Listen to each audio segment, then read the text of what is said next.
चढ़ते कार्तिकवा सूरज देवजिया रहो उदास।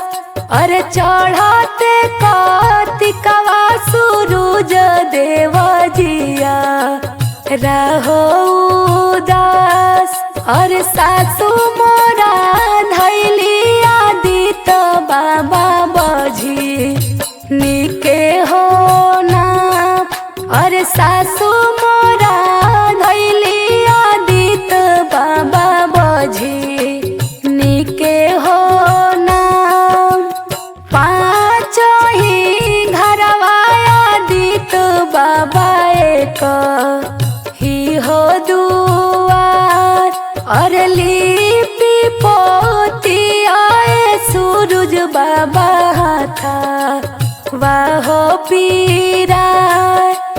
चढ़ते कार्तिकवा सूरज देवजिया रहो उदास। अरे सासु मोरा धैली आदित बाबा बझी निके हो ना। लिपि पोती घर सूरज देव कला सुपतो हार।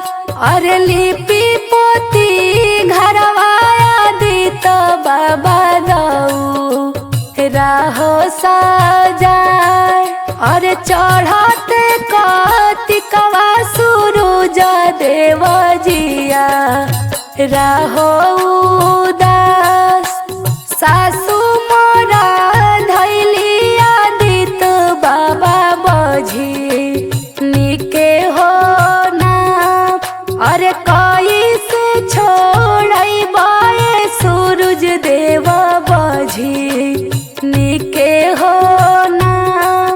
अरे कैसे छोड़